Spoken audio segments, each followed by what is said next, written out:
말씀을 가지고 재단하지 않도록, 따라서 합시다. 재단하지 않도록. 네, 이 제목으로 함께 말씀을 나누겠습니다. 전도폭발 복음 제시를 보면 이런 내용이 있어요.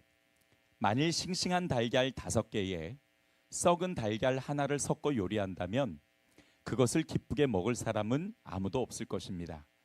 사람들은 자신들의 삶 속에 선한 것들이 많다고 생각하지만 조금이라도 부패한 생각과 행위가 있는 한 온전하신 하나님은 결코 우리를 기쁘시게 받으실 수 없습니다. 그렇죠. 사람이 아무리 많은 선을 행해도요, 죄를 하나만 지어도 죄인이 되는 겁니다. 오늘 본문 10절에도 보면 누구든지 온 율법을 지키다가 그 하나를 범하면 모두 범한 자가 된다라고 말씀하시죠.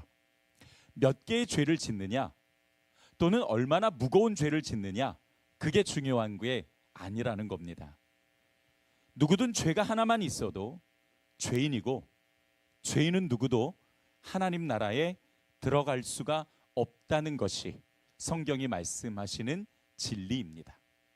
그래서 로마서 3장 20절을 보면 그러므로 율법의 행위로 그의 앞에 의롭다 하심을 얻을 육체가 없나니, 그러니까 다시 말하면 그 율법을 다 지키는 것으로서 하나님 앞에 완전하다라고 인정받을 사람은 아무도 없다라는 겁니다.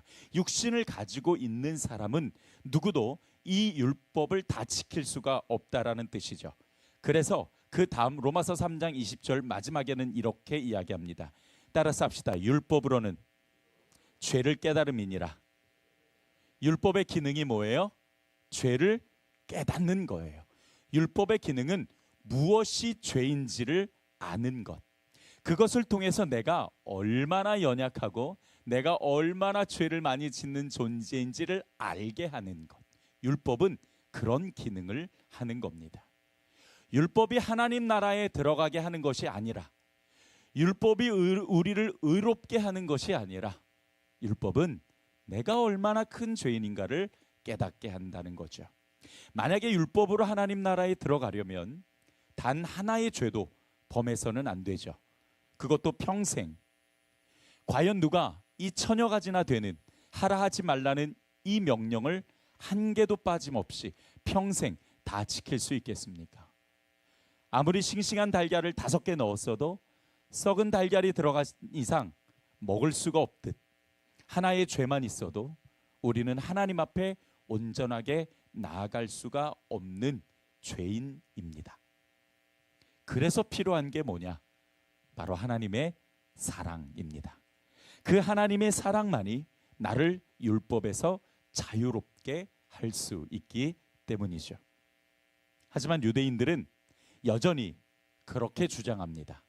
율법을 다 지켜야 하나님 나라에 들어가지, 그거 다 못 지키면 하나님 나라에 못 들어가, 이렇게 주장을 하죠. 율법이 하나님 나라에 들어가냐 마냐의 기준이 되어버린 겁니다. 그런데 우리가 조금 전까지 나눴듯이 누구도, 어떤 사람도, 육신을 가지고 있는 어떤 사람도 이 율법을 다 지킬 수가 없는 거죠.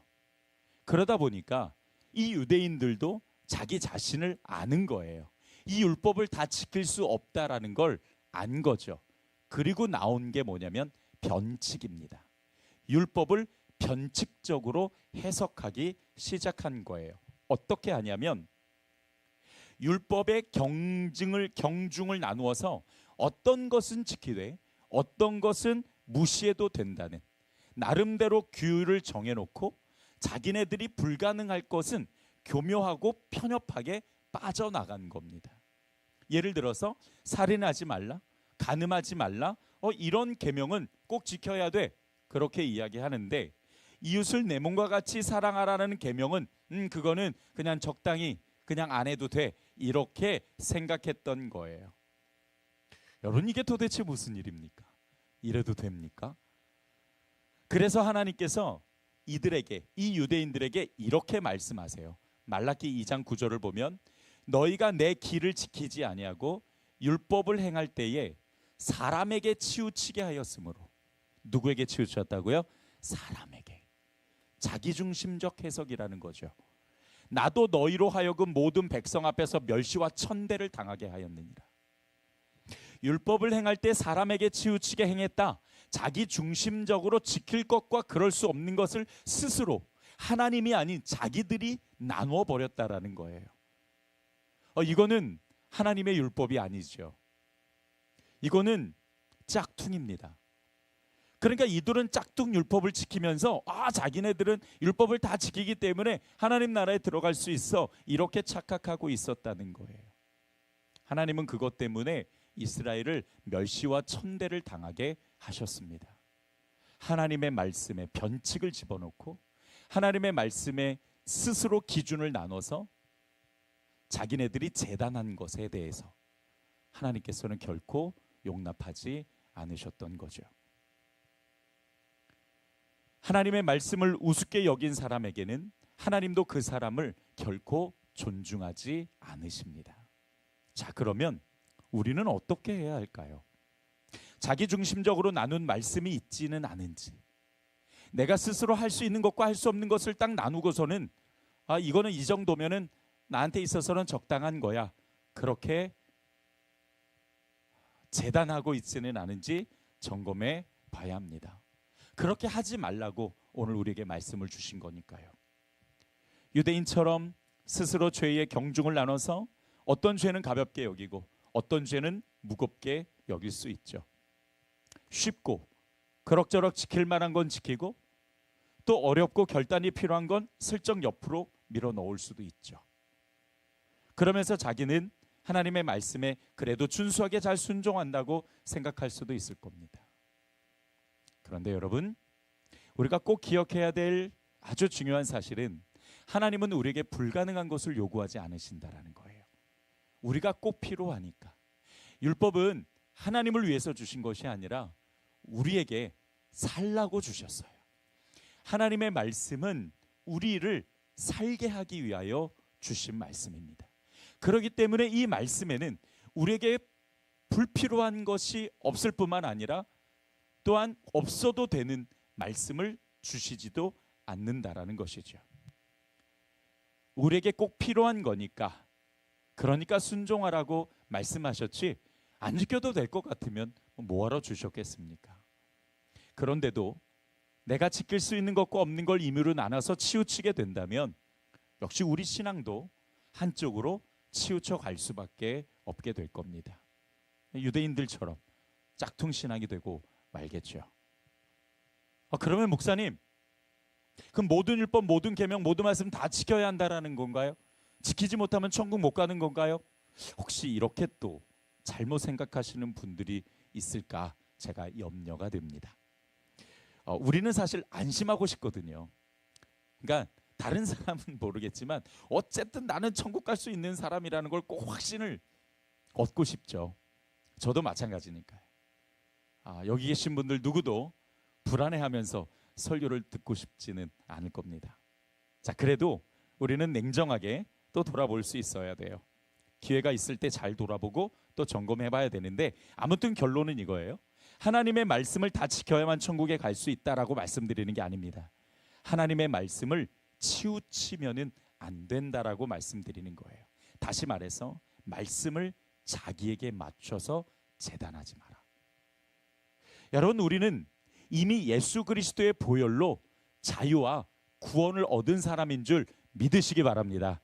우리는 율법의 행위로는 도저히 구원에 이를 수 없다라는 걸 너무 잘 알아요. 그래서 예수 그리스도의 그 보혈과 십자가를 의지해서만이 하나님 나라에 들어갈 수 있고 또 구원 받을 수 있다라는 것을 우리가 믿기에 오늘 이 자리에 앉아 계신 것 아니겠습니까? 어찌 율법을 다 지켜야만 천국에 들어갈 수 있다라고 말씀드릴까요? 아니요, 그렇지 않습니다.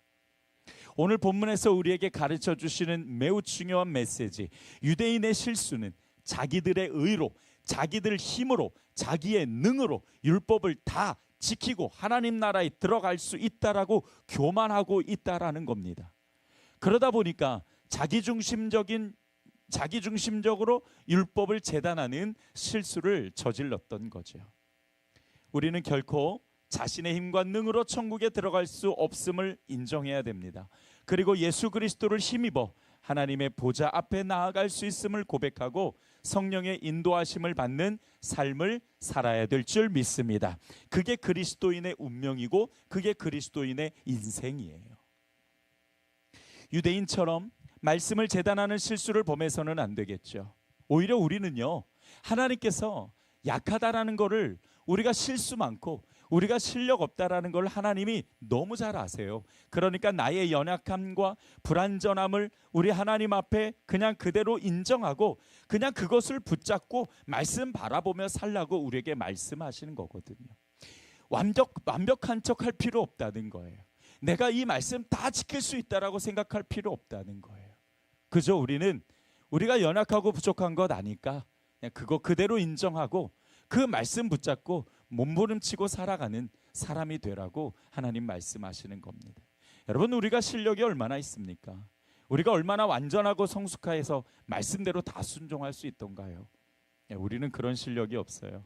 그렇지만 실력이 없으니까 더 말씀 붙잡고 씨름하고 몸부림치라고 말씀해 주시는 거라는 거죠. 자, 오늘도 이 말씀을 들으면서 우리가 어떻게 몸부림치며 살아야 되는지 우리가 그 말씀의 원리를 함께 찾아보도록 하겠습니다. 첫 번째로 임의대로 말씀을 재단하지 않도록 조심해야 됩니다. 따라서 합시다. 말씀을 재단하지 말자. 오늘의 가장 중요한 메시지입니다. 자, 오늘 본문 10절로부터 11절을 다시 한번 보도록 할게요. 누구든지 온 율법을 지키다가 그 하나를 범하면 어떤 자가 됩니까? 모두 범한 자가 되니.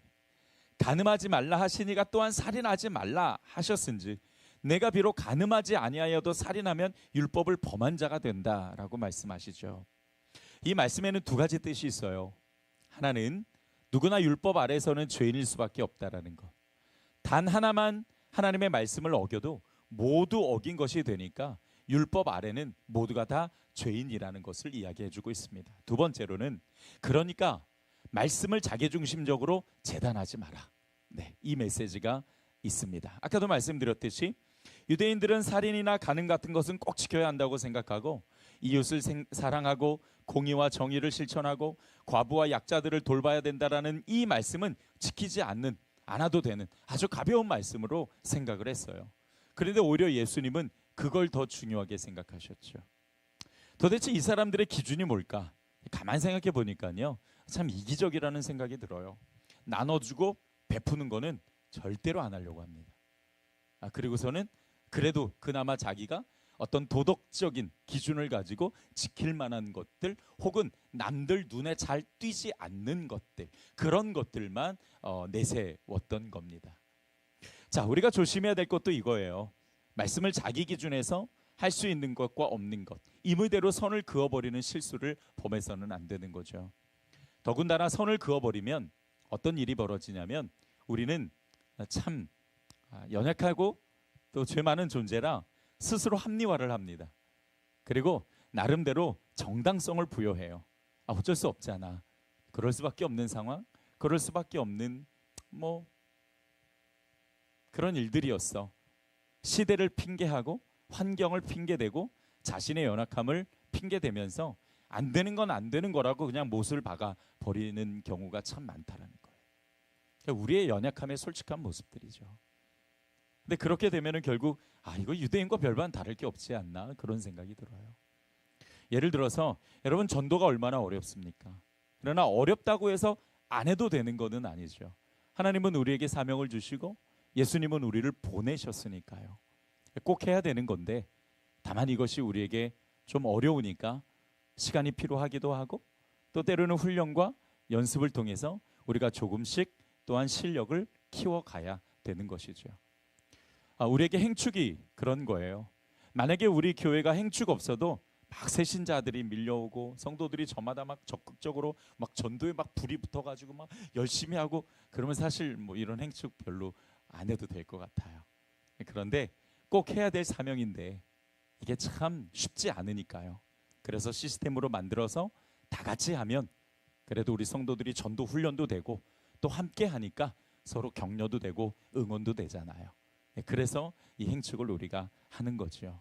하나님께서 우리에게 주신 귀한 명령이고 또 하나님의 마음이니까요. 또 기도도 그래요.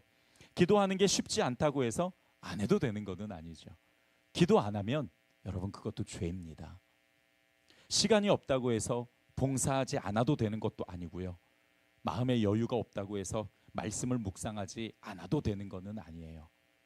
다 우리가 분명하게 해야 될 하나님이 주신 사명인데, 근데 여러분 우리는 우리 자신이 참 부족하고 또 완전할 수 없다라는 걸 너무 잘 알아요. 그러다 보니까 노력해도 잘 안 되는 것들이 많죠. 열심히 해보려고 합니다. 우리 성도님들 보면 애쓰는 모습들이 정말 많이 보여요. 그래서 너무 감사하고 여러분께 제가 도전을 받기도 하는데 그렇지만 우리가 안 된다고 해서 포기해서는 안 되는 거죠. 하나님은 우리의 그런 연약함을 아시고 또 성령을 보내주셨으니까요.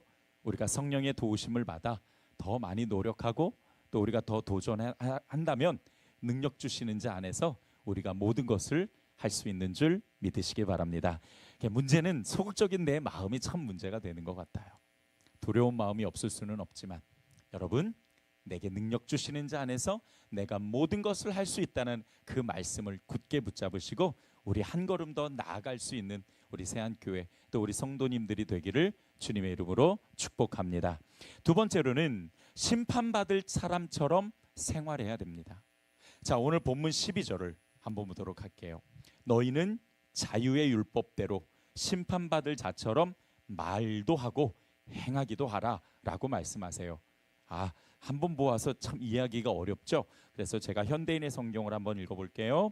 여러분은 자유를 주는 그리스도의 법에 따라 판단을 받게 된다라는 것을 잊지 말고 늘 조심스럽게 말하고 행동하십시오 라고 말씀하세요. 여기서 자유의 율법이라는 말은 예수님이 주신 복음을 의미합니다. 뭘 의미한다고요? 복음. 네, 복음입니다. 그러니까 복음을 자유의 율법이라고 하는 이유는 복음이 율법에서 자유롭게 해 주었다라는 게 아니라 복음이 율법을 완성해서 우리를 자유롭게 했다라는 뜻입니다. 여러분, 이스라엘 사람들에게 율법은요 매우 강제성이고 그리고 속박이었어요. 그러다 보니까 이 사람들이 이 율법을 사랑하거나 좋아하기가 어려웠죠. 그러나 복음은 그렇지 않습니다. 복음은 우리를 죄에서 해방해서 자유롭게 했습니다. 그래서 이것을 자유의 율법이라고 부르는 거예요. 우리가 꼭 기억해야 될 것은 하나님이 내 말과 행동을 복음의 기준에 따라 심판하신다라는 겁니다. 이스라엘 사람들에게는 율법이 기준이 되어서 하나님의 의로 그들을 심판하셨지만 우리에게는 복음이 기준인 거예요. 다시 말하면 우리가 복음대로 말하고 복음대로 행동했는지 하나님 앞에서 심판받을 사람처럼 그렇게 살라는 뜻이죠.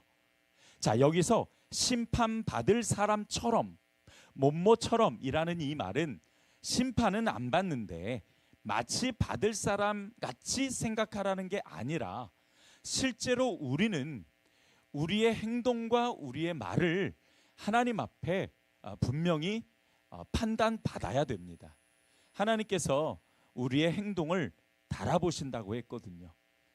그런데 조금 전에 말씀드렸듯이 구약에서는 그게 율법을 기준으로 하나님께서 이스라엘 백성들을 달아보셨지만 이제 신약시대 예수 그리스도가 이 땅에 오신 이후부터는 예수님이 우리에게 주신 그 복음, 율법을 완성하신 그 복음을 기준으로 해서 우리의 말과 행동을 달아보시고 판단하시겠다라는 뜻입니다.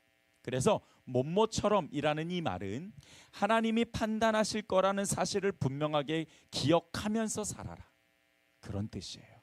내 말, 하나님께서 내가 하나님 앞에 섰을 때 나중에 반드시 그것에 대해서 보응하실 거다. 내 행동, 하나님 앞에 섰을 때 반드시 그 행동을 하나님이 그 생명록 책에서 끄집어내서 그것에 대해서 판단하실 거고 보응하실 거라는 거예요. 그렇기 때문에 우리의 말이 우리의 행동이 복음에서 벗어나지 않도록 조심하고 또 조심해라. 네, 이것이 오늘 우리에게 주시는 두 번째 메시지입니다. 그러니까 늘 우리가 하나님을 경외하고 또 하나님을 때로는 두려워하면서 살아야 될 이유가 또 바로 여기에 있는 겁니다. 따라서 합시다. 나의 말과 나의 행동이 복음의 기준 되기를 원합니다. 할렐루야. 그렇게 되도록 우리가 조심하고 또 조심하며 살라는 겁니다. 마지막 세 번째로 말씀을 실천하는 삶이 되어야 합니다. 자, 오늘 본문 13절을 한번 볼게요. 우리 같이 한번 읽어보겠습니다. 시작. 긍휼을 행하지 아니하는 자에게는 긍휼 없는 심판이 있으리라. 긍휼은 심판을 이기고 자랑하느니라. 아멘. 자, 좀 이해하기가 어려운 부분이 있죠. 긍휼은 심판을 이기고 자랑하느니라 라는 이 말씀은요, 긍휼을 실천하는 사람은 하나님의 심판대에서 심판을 넘어 영광을 받게 될 거다라는 뜻입니다. 무슨 뜻인가 하면은요, 아까 말씀드렸듯이 하나님은 우리가 말하고 우리가 행동한 대로 보응하신다라고 말씀을 하셨잖아요. 자, 그러니까 내가 복음대로 말하고 복음대로 행하면 하나님께서 거기에 대해서 보응을 하실 거라는 거예요. 그래서 우리가 심판이 아닌 하나님의 영광을 받게 될 거다라고 말씀하시는 겁니다. 자, 다시 한번 좀 정리하면 이렇게 하신다라는 거예요. 내가 긍휼을 행하잖아요. 그러면 하나님께 긍휼히 여김을 받게 될 거고, 내가 사랑을 실천하면 그 사랑으로 하나님 나라를 얻게 될 거고, 믿음을 행하면 그 믿음으로 구원을 받게 될 거다라는 그 결과들이 하나님의 보응이라는 뜻입니다. 그러니까 우리가 긍휼과 사랑과 믿음을 행하면 그 말과 그 행동에 대해서 하나님께서는 우리에게 영광을 베푸실 거다. 그러나 그 말과 그 행동이 복음의 기준에 다다르지 못하면 결국 우리가 하나님 앞에 판단받을 수밖에 없다라고 말씀하시는 거예요. 여러분, 심은 대로 거두는 법칙이잖아요. 그러니까 내가 무엇을 심든지 간에 하나님께서는 그 부분에 대해서 우리에게 결과로 말씀하실 거다라는 뜻입니다. 내가 말씀을 실천할 때에 그것이 나에게 귀한 열매가 되어서 돌아오게 되고, 또 우리가 하나님을 예배하고 또 우리가 하나님 앞에 감사했을 때 또한 그 예배와 감사가 귀한 은혜의 열매로 우리에게 돌아오게 됩니다. 그러므로 여러분, 하나님 앞에 섰을 때에 우리 귀한 성도님들이 모두가 다 칭찬받는 사람이 되기를 주님의 이름으로 축복합니다. 네, 이 시간쯤 되면 이제 눈이 싹 졸리기 시작하죠. 네, 말씀은 끝났는데 우리 주에 계신 분에게 함께 격려하고 축복합시다. 우리 칭찬받는 교회가 됩시다. 우리 함께 인사 나누셨으면 좋겠어요. 네, 말씀을 정리하겠습니다. 유대인들은 하나님의 말씀을 자기 멋대로 나누고 재단하고 열심히 지켰지만 하나님께서는 그들의 그 열심을 인정하지 않으셨어요. 우리는 그런 실수를 범해서는 안 됩니다. 무엇보다 말씀을 있는 그대로 받아들이고 연약함을 인정할 수 있는 사람이 되어야 하고, 하나님 앞에 서게 된다는 두려운 마음과 또 말씀을 실천하는 삶을 우리가 살아야 되겠죠.